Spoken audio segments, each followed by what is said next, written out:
The morning Amina left her village, the sky was still gray with early dawn mist.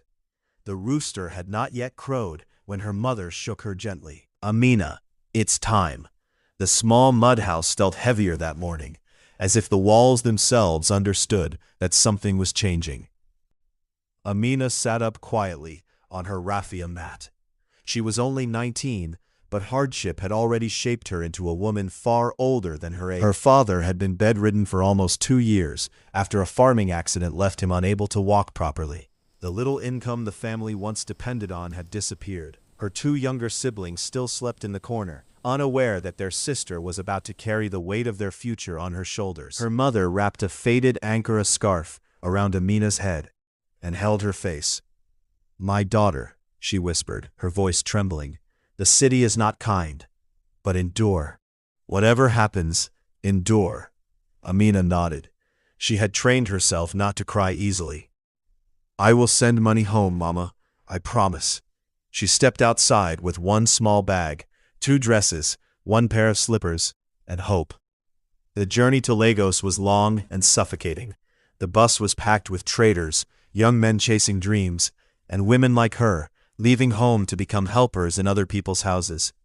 When she arrived at the estate where she would work, her heart nearly stopped. The house was enormous, white gates, shiny cars, security guards. It felt like another world. She was introduced to her new employer, Mrs. Adeyemi. Tall, elegant, sharp eyes, expensive perfume. "So this is the girl?" Madam asked without smiling. "Yes, ma'am," the agent replied. "Very hard-working, from a good village." Mrs. Adeyemi looked Amina up and down. "You wake up by 5 a.m., you sleep when work is done. No phones during work hours, no visitors, no gossiping with staff. If anything goes missing, I will hold you responsible. Do you understand?" "Yes, ma'am." That was how Amina's new life began. From the first day, she realized the city was louder, faster, colder. She scrubbed floors until her fingers cracked. She washed clothes until her back ached. She cooked, cleaned, ironed, fetched water, cleaned again. There were no thank yous, only instructions. The driver, Kunle, laughed at her village accent. The cook, Mama Titi, treated her like competition. "New girls always think they are special," the cook muttered one afternoon. "Let's see how long you survive." But Amina remained quiet. Every night, after everyone slept, she counted the little salary Madam paid her and saved most of it inside a small metal box under her bed. That money had a purpose. Her father needed surgery. Her siblings needed school fees. She repeated to herself every night, "This is not forever. This is sacrifice." Months passed. She learned the children's schedules. She memorized Madam's preferences. She even began waking before her alarm. When Madam hosted wealthy friends, Amina would stand silently behind the curtains and watch women laugh loudly over expensive wine. She wondered what it felt like to live without constant fear of tomorrow, but she never allowed jealousy into her heart. One evening, as she was clearing dishes after a party, she overheard Madam on the phone. "These house girls," Madam said with a scoff, "if you don't control them, they will steal you blind." The words pierced Amina's heart. She had never stolen even a coin, but she said nothing. One afternoon, about a year into her work, something unexpected happened. Madam collapsed in the living room. It was sudden. One minute she was shouting about misplaced car keys. The next minute, she was on the floor. The children screamed. The driver panicked. Amina froze for only 1 second, then ran. She grabbed water. She checked her breathing. She screamed for help. The ambulance arrived 20 minutes later. As they lifted Madam into the vehicle, Amina felt something strange in her chest. Not fear, concern. Despite everything, despite the harshness, despite the insults, she did not want Madam to die. And she did not know that this moment would soon test her loyalty in a way she never imagined. The hospital smelled of antiseptic and fear. Amina had never stepped inside a private hospital before. The floors were so clean they reflected the ceiling lights. Nurses moved quickly. Machines beeped in steady rhythms. Everything felt expensive, even the air. Madam lay unconscious on a hospital bed, oxygen tubes resting beneath her nose. her once commanding voice replaced by silence. The doctor spoke in a calm but serious tone. "She has a severe internal complication. We need to operate immediately." The driver, Kunli, scratched his head nervously. "Doctor, sir is in London. He won't return until next week." The doctor's expression did not change. "The surgery cannot wait until next week." Amina stood at the corner, her hands trembling slightly. She had never seen Madame so vulnerable. The woman who once barked orders, who never smiled without purpose, now looked fragile and small. For the first time, Amina did not see her as Madame. She saw her as a human being. They tried calling Sir repeatedly. His line did not connect. Relatives began arriving, cousins, in-laws, distant uncles. They whispered among themselves, "How much is the surgery? Private hospitals are always expensive. Let's wait for her husband." Finally, the doctor returned with a file. "The deposit required is 2 million naira. Without payment, we cannot proceed." Silence filled the waiting room. 2 million. The number felt like thunder. One of Madame's sisters crossed her arms. "That's too much money to pay without her husband's approval." "But if we delay," the doctor began. "We said we will wait," the sister replied sharply. Amina felt her heart racing. Wait? Madame might die while they wait. That night, Amina could not sleep. She sat alone on a hard plastic chair outside the intensive care unit. She remembered the day she arrived at the house, how Madame had looked at her like she was nothing. She remembered the insults, the suspicion, the cold tone, yet she also remembered the day Madame gave her leftover food to send home to her siblings. She remembered the time Madame paid her salary early when her father's condition worsened. Madame was not soft, but she was not completely cruel either. People had layers, and now the woman who controlled everything could not even breathe on her own. Around 2 a.m., 2 nurses walked past Amina, whispering, "If they don't deposit that money by morning, the doctor may not operate. She may not survive till afternoon." Amina's chest tightened. Morning, that was only a few hours away. She stood up slowly and walked outside the hospital building. The city night was quiet, but her mind was loud. 2 million naira. She did not have that kind of money, but she had something. Her savings. Every salary she had carefully kept inside that small metal box. Money meant for her father's surgery. Money meant for her siblings' school fees. Money meant for escape from poverty. She had been saving for over a year. It was not 2 million, but it was close to half. If she added the little emergency allowance Madame once gave her, it might be enough for the deposit. Her breathing became heavier. If she used that money, her father's treatment would be delayed. If she used that money, her siblings might be sent home from school. If she used that money, she would return to zero. But if she did nothing, Madame might die. Amina leaned against the hospital wall and closed her eyes. She imagined returning to the house if Madame died, the children crying, the family accusing, the guilt of knowing she could have helped. Tears finally rolled down her cheeks. For the first time since coming to the city, Amina allowed herself to cry openly. "God," she whispered, "what should I do?" There was no voice from heaven, only silence. And inside that silence, a decision began forming. At 6 a.m., before the sun fully rose, Amina entered a small taxi and headed back to the estate. The security guard looked surprised. "You're back?" "I forgot something," she replied quietly. She went straight to her small staff room. Her hands shook as she pulled out the metal box from beneath her mattress. She opened it. Bundles of carefully folded notes stared back at her. Her father's hope, her siblings' future, her entire year of endurance. She touched the money gently. "This is sacrifice," she whispered to herself, the same words she had repeated every night. But this sacrifice was different. This one might not return. By 7:30 a.m., she was standing inside the bank. The teller counted the money slowly. "You want to withdraw everything?" the woman asked. "Yes." "Are you sure?" "Yes." When the cash was handed to her, her hands felt empty, even before she left the bank. She returned to the hospital. The relatives were still arguing. The doctor was growing impatient. Amina walked quietly to the billing desk. "I want to make a deposit," she said softly. The receptionist looked at her uniform and raised an eyebrow. "For who?" "Mrs. Adeyemi." The woman typed something into the computer. "The required deposit is 2 million. Amina pushed the money forward. "This is what I have." The receptionist counted. It was enough. Barely.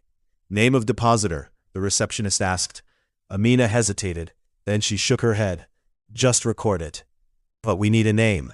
She paused for a long moment. "Amina." Only her first name, nothing more.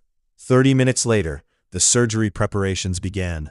Relatives were confused. Who paid? Did her husband send money? Amina remained silent in her plastic chair. The surgery lasted 4 hours. 4 hours of pacing. 4 hours of silent prayers. 4 hours of uncertainty.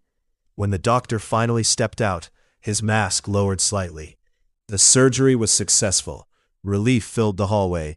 The relatives thanked God loudly. Some cried. Some called Sir abroad with the good news. No one looked at Amina. No one asked her anything. She did not expect them to. She only felt one thing: peace. Madam was alive.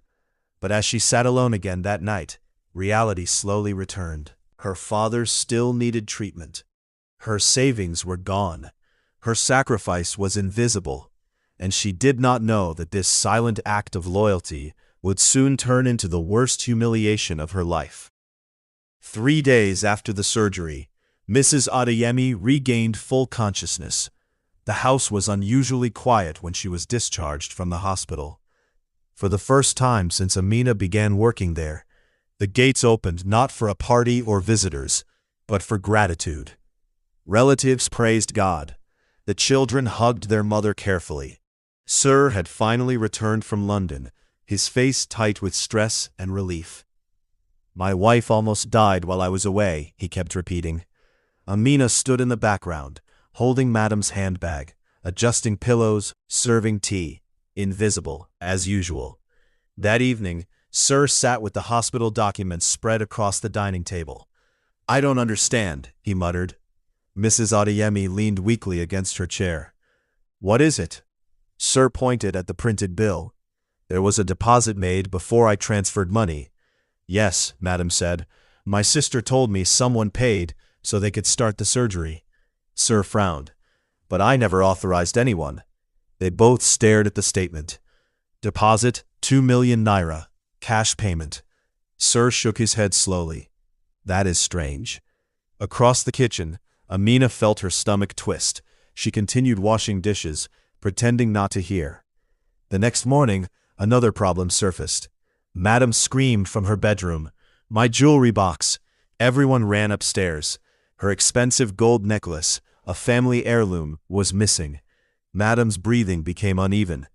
"That necklace was given to me by my mother," she said sharply. "It has been in this house for years." Sir looked serious now. "Who entered this room?" Silence. The cook shook her head. "I only came in to clean when Madam was in hospital." The driver crossed his arms. "I don't even enter upstairs." Slowly, very slowly, all eyes turned toward Amina. She felt heat crawl up her neck. I clean Madam's room every morning," she said quietly. Madam's expression hardened. "You were here when I was hospitalized." "Yes, ma'am. And you were in this house alone many times." Amina's heart pounded. "I did not take it, ma'am." The driver laughed lightly. "These village girls, and temptation is too much sometimes." Sir's jaw tightened. "No one is accusing anyone yet," he said, though his tone suggested otherwise. But the air had changed. Trust had cracked. Later that afternoon, Sir called everyone into the living room. "This is serious," he said firmly. 2 million naira deposit appeared mysteriously. Now a necklace is missing. Something is wrong. Madam sat beside him, pale but alert. Sir continued, "We will search all staff rooms." Amina felt her chest close. She knew she had done nothing wrong. But she also knew something else. Poor people are guilty before proven innocent. They started with the cook's room. Nothing. Then, the driver's small quarters. Nothing. Finally, they entered Amina's tiny space. Her bed, her metal trunk, her small bag. Everything she owned fit into one corner. Sir opened her box. Clothes, soap, old slippers. He searched deeper.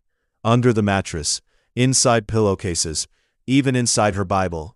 Madam watched silently. Amina stood frozen. Then Sir found something. A bank withdrawal slip, dated 3 days ago. Amount 2 million naira. Sir lifted it slowly. What is this? Amina's heart stopped. She had forgotten the slip inside her box. Her voice trembled. That is mine. Madam's eyes widened. 2 million naira? The driver scoffed loudly. From where? Sir's tone turned cold. You earn 30,000 a month. Amina swallowed. I have been saving. For what? Madam demanded. For my family. Sir's voice rose. And you expect us to believe you saved 2 million naira? Tears filled Amina's eyes. It is true, sir. The driver stepped forward. Sir, this is too much coincidence. Madam collapses, money appears, jewelry disappears, and she suddenly has 2 million? Madam's face tightened with suspicion. Did you steal from us? She asked quietly. That question hurt more than the shouting. Amina shook her head desperately. No, ma'am, I swear. Then explain the money, Sir shouted. Her lips parted. She could tell them. She could say she paid the hospital. She could reveal everything, but something stopped her. She did not want them to feel indebted. She did not want to embarrass them. She did not save Madam for praise, so she remained silent. Her silence sealed her fate. Sir's expression hardened. I trusted you. Madam turned her face away. I brought you into this house. Amina fell to her knees. I did not steal. Enough, Sir snapped. Pack your things. Her ears rang. Sir, you will leave this house immediately. We will investigate further. Madam added quietly, without looking at her. If we discover you took that necklace, we will involve the police. The words sliced through her. Police. After everything. Within 1 hour, Amina stood outside the gate with her small bag. The security guard avoided her eyes. The driver smirked slightly as he drove past. She looked back at the house she had cleaned for over a year. The house where she had given her savings. The house where she had saved a life. Now it had thrown her away like trash.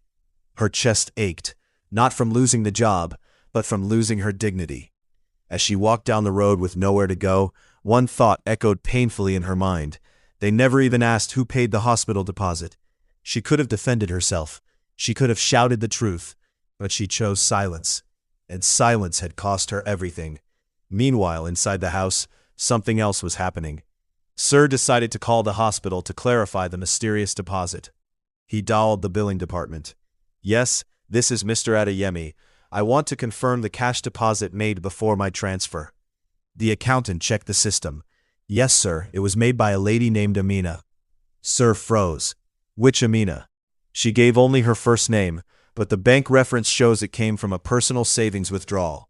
Sir's grip tightened on the phone. His heartbeat grew louder. The room suddenly felt too quiet. Amina was already far down the road, walking toward uncertainty. Inside, the first crack in the truth had finally opened. Sir remained frozen for several seconds after the hospital accountant ended the call. The name echoed in his ears. Amina. He slowly lowered the phone. Madam noticed the change in his expression immediately. What is it? She asked weakly from the sofa. Sir looked at her carefully, almost as if he did not know how to speak the words. The hospital confirmed who made the deposit. Madam straightened slightly. Who? Sir swallowed. Amina. The room fell into a silence so deep it felt heavy. Madam blinked. That's impossible. They traced the bank reference. It came from her personal savings. Madam shook her head slowly. No, that girl earns almost nothing. Sir's voice was low now. She has been saving. The memory of the withdrawal slip in Amina's box flashed in both their minds at the same time. The 2 million, her silence, her tears, her refusal to explain. Suddenly, everything looked different. Madam's fingers tightened around the edge of the sofa. She paid for my surgery? Sir nodded once. She paid so they could operate immediately. Madam's breathing became uneven. She never said anything. Sir's face darkened with realization. And we accused her. The words hung painfully in the air. Accused her, searched her room, threw her out, threatened her with police. Madam covered her mouth as guilt began rising inside her chest like fire. I asked her if she stole from us, she whispered. Sir stood abruptly. Call the gate. He rushed toward the door, but it was already too late. Amina had been gone for over 2 hours. At the security post, the guard shook his head. She left on foot, sir. Did she take a taxi? I'm not sure. Sir returned inside, frustration and shame mixing inside him. Madam looked smaller than ever. Not from illness, but from regret. She could have told us, Madam said, though her voice was no longer defensive. It sounded fragile. Sir looked at her sharply. Would we have believed her? The question struck like lightning. Madam had no answer. Meanwhile, somewhere far from the estate, Amina sat on a wooden bench at a crowded bus park. Her eyes were swollen from crying. She had called her mother earlier. Mama, I lost my job. There was silence on the other end. What happened, my daughter? They think I stole. Her mother's voice cracked. But you did not. I know. Amina did not mention the hospital money. She did not want her mother to worry more. Her savings were gone. Her father's treatment would be delayed again. And now she had no income. The world felt cruelly unfair. Back at the house, another shock was waiting. As Sir replayed everything in his mind, something else began bothering him. If she paid the hospital, he said slowly, then what about the necklace? Madam looked confused. What do you mean? If she was capable of sacrificing 2 million for you, why would she steal a necklace? The logic cut through the suspicion like a knife. Madam's face changed. She stood up carefully, despite her weakness. Check the CCTV. The Adeyemi house had security cameras, especially upstairs. They had been too emotional earlier to think clearly. Sir quickly opened the security system. They rewound footage from the days Madam was hospitalized, hour by hour. Nothing unusual at first. The cook passing through. The children running. Then, Sir paused the video. The driver, Kunle, he was inside Madam's bedroom late at night, alone. Madam's heartbeat quickened. Zoom it. Sir leaned closer. The footage clearly showed Kunle opening the jewelry drawer, looking around, and slipping something into his pocket. Madam gasped. Sir's face darkened like a storm. So it was him. Anger filled the house. But it was not only anger at Kunle, it was anger at themselves. They had been so quick to judge the poor girl, so ready to believe the worst, because she was the easiest target. Sir immediately called the police. Within hours, Kunle was arrested. The necklace was found inside his apartment. When confronted, he tried to lie at first, but the evidence was undeniable. That evening, Madam sat alone in her bedroom, the same bedroom where she had looked at Amina with suspicion. She stared at her reflection in the mirror. I almost died, she whispered to herself. And the person who saved me, I humiliated. Tears rolled slowly down her cheeks. For the first time, she remembered every moment she had spoken harshly to Amina. Every time she had called her just a housegirl. Every time she assumed she would steal if given the chance. And yet, when life demanded sacrifice, Amina had given everything. Silently. Sir entered the room quietly. She is not answering her phone, he said. Madam's heart sank. Did you try her village? I am still trying to get the address from the agency. There was desperation in his voice now. They needed to find her, not just to apologize, but because the weight of guilt was unbearable. Night fell heavily over the estate, but inside the Adeyemi home, peace had disappeared. The house felt different, empty, not because Amina cleaned it, but because her quiet goodness had filled it in ways they never noticed. Madam lay in bed, unable to sleep. Her thoughts kept repeating one painful truth. She gave up her savings for me, and in return, they gave her disgrace. Far away, in a small village house, Amina sat beside her father's bed. She had returned home earlier than expected. Her father smiled weakly when he saw her. You came back, my daughter. She forced a smile. Yes, Papa. He coughed gently. Did you bring good news? She hesitated. Yes, she said softly, because saving a life was still good news, even if no one thanked her. But in Lagos, the truth was no longer hidden, and the Adeyemis were about to learn that some mistakes are easy to make, but very difficult to repair. The next morning, Sir Adeyemi did not go to the office. For the first time in years, business meetings did not matter. Contracts did not matter. Only one thing did: finding Amina. He contacted the employment agency that had brought her to their home. After several calls and delays, they finally located her file. Her village address is in Osun State, the agent said over the phone. But it is a very small community. Send me everything, Sir replied firmly. Madam insisted on going with him. You are still recovering, Sir warned. I am going, she said quietly. Her voice carried a guilt that could not be argued with. The drive to the village was long. As the city buildings disappeared and dusty roads replaced smooth highways, Madam stared out the window silently. This was the world Amina came from. Simple houses, women carrying water on their heads, children running barefoot. How many times had she mocked Amina's village accent? How many times had she made her feel small? The shame burned. When they finally arrived, they had to ask several villagers for directions.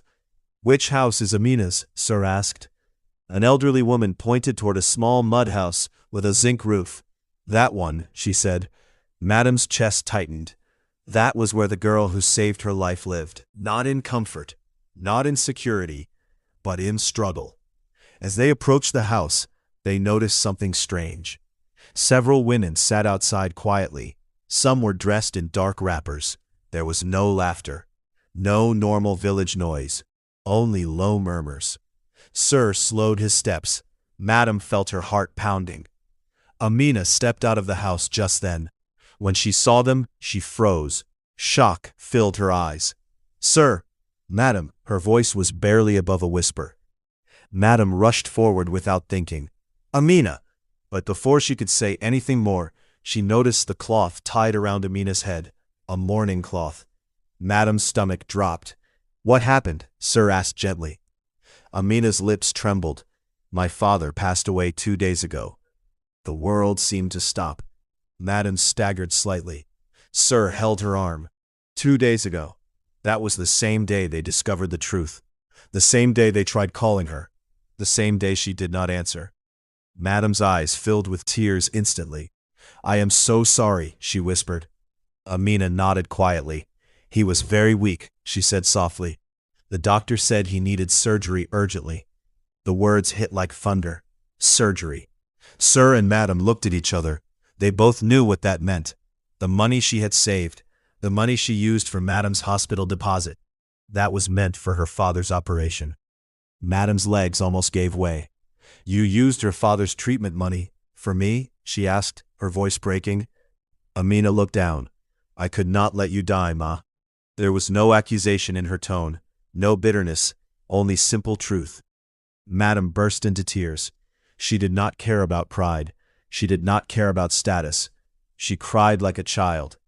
I accused you, she sobbed. I called you a thief. Amina remained silent. The pain was still there, but she was too tired to show it. Villagers watched from a distance, confused. Who were these wealthy strangers crying in front of Amina's house? Sir cleared his throat, fighting his own emotion. We came to apologize, he said. We discovered the truth. The driver stole the necklace. He has been arrested. Amina's eyes widened slightly. I told you I did not take it, she said softly, not with anger, but with hurt. Madam wiped her tears. I know, and I will regret not believing you for the rest of my life. There was a long silence between them. The air felt heavy with everything that had happened. Inside the small house, they saw Amina's father lying peacefully on a simple wooden bed. A white cloth covered his body. Madam could not look for long. She stepped outside again, overwhelmed. Sir reached into his bag and brought out an envelope. This cannot bring your father back, he said gently. But we want to take full responsibility for the burial expenses, and more. Amina shook her head immediately. No, sir. You saved my wife's life, he insisted. You lost your father's treatment because of us. Amina's voice became firmer. But we did not treat you right, Madam said, stepping forward again. Please, allow us to make it right. For the first time, Amina's composure cracked. Tears rolled down her cheeks again. I did not expect reward, she said, but I did not expect to be called a thief. Those words pierced deeper than any accusation. Madam covered her mouth again, crying harder. Sir felt his own throat tighten. After a long silence, Amina's mother stepped outside. She had been listening. She looked at the wealthy couple carefully. My daughter is not a thief, she said firmly. Sir bowed his head slightly. We know, and we are ashamed. The humility in his voice surprised even himself. Madam stepped closer to Amina's mother. Your daughter saved my life. We came here today not as employers, but as people who owe her a debt we can never fully repay. The villagers murmured among themselves. The story was spreading quickly. The housemaid who saved her rich madam, the madam who accused her, the father who died waiting. That evening, Sir and Madam remained in the village longer than planned. They assisted with arrangements. They spoke with community elders. But no matter what they offered, one thing could not be undone. Time. If they had believed her earlier, if they had asked instead of accused, if they had trusted instead of suspected, maybe her father would still be alive. As the sun began to set, Madam turned to Amina. Come back with us, she said gently. Amina hesitated. The house she left had wounded her deeply. But she also knew she needed work. She needed to support her siblings now more than ever. She looked at her mother. Her mother nodded slowly. Go, she said. God sees everything. After a long pause, Amina agreed. But something inside her had changed. She was no longer just a housemaid. She was a woman who had paid a heavy price for loyalty. And now, the Adeyemi family would have to live every day remembering what she gave. The drive back to Lagos was quiet. Amina sat in the back seat, her small hands folded in her lap. She stared out the window, watching the city grow closer. The same city she had endured, the same city that had humiliated her. Yet now, it felt different. The streets were familiar, but every sound, every honking car, every billboard seemed louder, sharper, almost mocking. The house she was returning to, the Adeyemi estate, felt like a different world. She remembered the first day she had entered that gate. Naive, hopeful, scared. Now she returned not as the timid girl from the village, but as someone who had risked everything to save a life. Someone who had suffered injustice and survived. Someone who could not forget. When they arrived, the gatekeeper hesitated. Ma, she's here, he stammered to Madam. Madam nodded and called the driver to open the gate. Amina stepped inside. Everything looked exactly as she had left it. The polished floors, the ornate furniture, the air scented with expensive perfume. But it felt different. The house was quieter, softer, almost ashamed. She walked slowly, noticing small things she had never paid attention to before. The children were playing quietly in the lounge. The cook peeked at her from the kitchen door. Kunle, the driver, was no longer around. He had been suspended. For the first time, the house seemed to acknowledge her presence without suspicion. Madam approached her cautiously. Amina, she said softly, almost as if afraid she might break the fragile thread connecting them. Amina nodded politely. I am sorry, Madam whispered. I cannot begin to apologize enough. You saved my life, and I accused you of theft. She trailed off, tears forming in her eyes. Amina looked at her silently. She did not speak. The words were heavy enough without saying anything aloud. Sir stepped forward, handing her an envelope. This is for you, he said. It cannot replace what you lost, what you gave up, but it is something. Amina accepted the envelope with a quiet nod. She did not open it immediately. Money had never been her goal. Recognition, respect, and the dignity of her actions mattered more. Over the next few days, the house felt strange, yet comforting. The children treated her like family now, not just a helper. The cook, hesitant at first, began helping Amina with small tasks without resentment. Madam watched her with a new appreciation. But Amina's heart was heavy. Her father was gone. Her savings had been spent to save a life that was not hers. Her innocence, trust, and loyalty had been tested in ways no one should endure. Still, she carried herself with quiet dignity. Sir called a family meeting. "We owe Amina more than we can repay," he said. "She saved this household when no one else acted. From now on, she will be treated as family, not just a maid. She will receive an allowance, her education will continue if she wishes, and her family will be supported." Madam added, her voice shaky, "We were blind. We judged her too quickly. We will do everything to honor her courage and loyalty." Amina's eyes filled with tears. She had never expected such words. She stood quietly and said simply, "I did not save anyone for reward. I did what I felt was right." Those words resonated in the room, and even the children understood. Days turned into weeks. The house no longer felt like a place of fear and servitude. It was a house filled with respect and subtle gratitude. Amina continued her duties, but now she worked on her own terms. Her voice mattered. Her decisions mattered. Her loyalty was no longer taken for granted. Madam often sought her advice. Sir began to trust her judgment in household matters. Even the cook, once resentful, now called her sister. The house that had once felt cold, judgmental, and hostile had transformed, but not because the walls or furniture changed. It changed because Amina had shown that loyalty and sacrifice are worth more than wealth, that integrity cannot be measured in money. One evening, Madam found Amina in the garden sitting quietly beneath a mango tree. "I wish we had seen who you were sooner," she said, her voice heavy with regret. Amina looked up at her softly. "You did not," she replied, "but now you know." Madam nodded slowly. "Thank you for everything." Amina smiled faintly. "You're welcome, Ma. Just remember, never underestimate someone's loyalty again." And with that, the house truly felt like a home, not just a building, but a place where respect, gratitude, and humanity had finally returned. The Adeyemi house had never been quieter. Even the laughter of the children felt subdued. The weight of the past weeks lingered, the accusations, the hospital scare, the lost money, the betrayal by the driver. But now a new feeling filled the walls: humility. Sir Adeyemi paced the lounge, replaying everything in his mind. How easily they had judged Amina, how quickly suspicion had replaced trust. He clenched his fists. "This should never have happened," he said quietly to Madam, who sat on the sofa with her hands covering her face. Madam only shook her head. "We almost destroyed a life. And for what? Pride? Status? Fear of being deceived?" Sir sighed heavily. "It's more than that.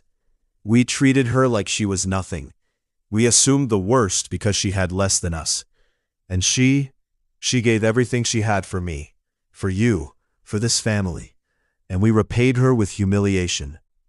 Meanwhile, Amina had returned to the house, but she did not come as a housemaid. She came as someone who had saved a life, as someone whose courage had been tested and proven. The children ran to her, hugging her tightly. Madam watched silently, the tears streaming down her face once again. "I am sorry," Madam whispered, "for everything. The words, the accusations, the doubt. I cannot believe we treated you this way." Amina smiled faintly. "It is okay, Ma. I only wish my father had survived. That is my true sorrow." Sir stepped forward.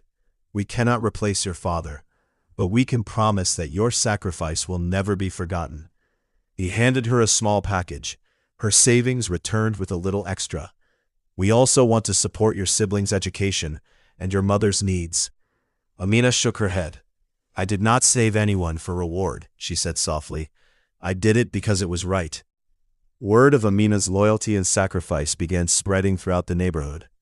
Neighbors, friends, and even distant relatives heard about the housemaid who risked everything to save her employer. Many were astonished that someone of her position had acted so selflessly. Madam, who had once been proud and unapproachable, now walked with a humbled spirit. She began sharing the story carefully with friends, speaking openly about the lessons she had learned. Never judge someone by their status. Never doubt loyalty, and never take goodness for granted. The driver, Kunle, was arrested and faced legal action. He had stolen the jewelry, assuming Amina would be the easy target. Instead, the truth revealed him for what he was. The household's trust, once broken by false suspicion, was restored in its rightful place, to Amina. The cook, Mama Titi, who had mocked and resented Amina, began treating her with respect. She even admitted quietly, "I judged her too. I thought she would take advantage. But she is better than all of us." Amina's role in the household changed completely. She was no longer just a maid.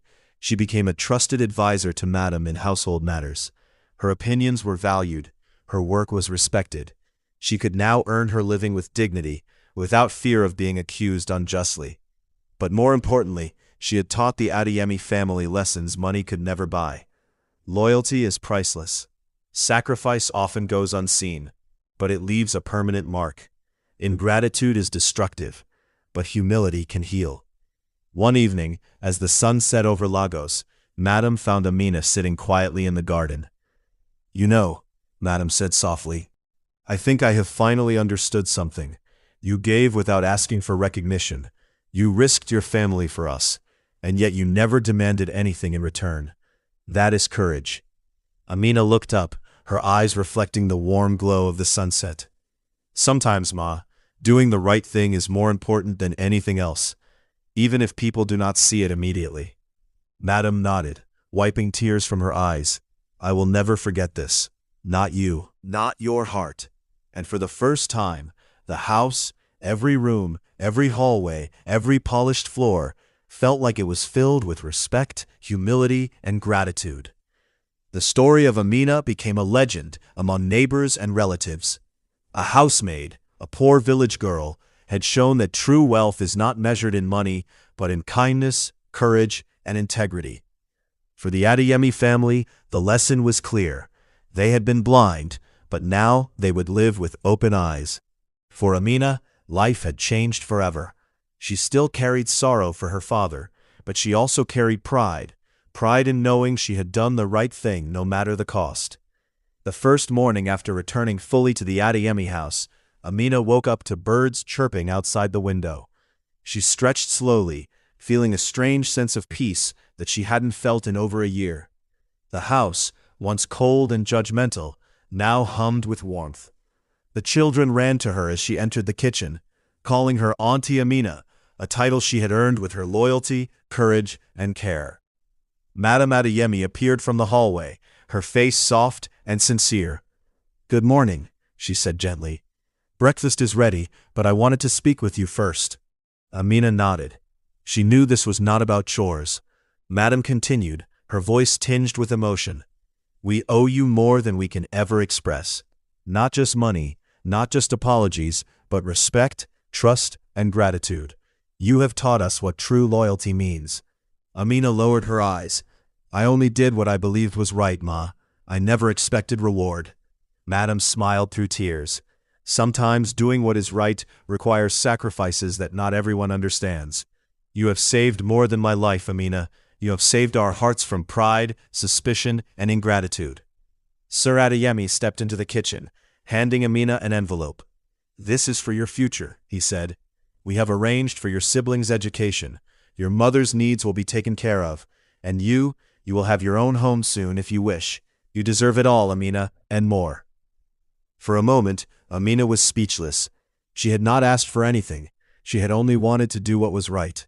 And now, the universe seemed to be rewarding her integrity in its own way. I don't know what to say," she finally whispered. "Say nothing," Madam replied softly. "Just let us honor your heart." In the weeks that followed, Amina's life transformed. The Adeyemi household no longer treated her as just a maid. She had input in household decisions, guidance over the children, and even the freedom to manage her own projects. She had dignity, respect, and recognition, things she had never expected from wealth alone. But the biggest change was within her. She had lost her father. She had risked her savings. She had been accused unjustly. Yet through it all, she had endured. She had remained loyal, honest, and selfless. Now the world seemed to recognize that strength. One afternoon, as Amina walked through the estate garden, Madam joined her. I have been thinking, Madam said, about what you taught me, about loyalty, sacrifice, and humility. You didn't just save me, you saved all of us from our own arrogance. Amina smiled faintly. I only did what anyone would do, if they could. No, Madam insisted, not anyone would do what you did. You risked everything, your family, your future, to help someone who had wronged you. That is not ordinary courage. That is extraordinary. Amina felt warmth fill her chest. For the first time in her life, she realized that her sacrifices had meaning, not just to her, but to the lives she touched. Sir joined them, placing a hand on Amina's shoulder. Life is short, he said quietly, and sometimes it takes losing everything to understand what truly matters. You have reminded us all, wealth, status, and power mean nothing without integrity and heart. Thank you, Amina. Tears welled in Amina's eyes. She had no words to reply, only a humble nod. For the first time, she felt truly seen. From that day forward, Amina's life changed not because she sought recognition or reward, but because the world finally acknowledged what she had always known. Her heart, her courage, and her loyalty were worth more than any wealth. The house that had once been cold and judgmental was now filled with warmth, respect, and love. The Adeyemi family had learned the value of humility, and Amina had gained the dignity and honor she deserved. The villagers who had once whispered about the city girl now spoke of her courage and selflessness. The story of the housemaid who saved her madam became a legend, a tale of sacrifice, loyalty, and the power of the human heart. Amina's future was bright. She had endured pain, injustice, and loss, but through it all, she had remained true to herself. And in the end, that truth was what changed everything.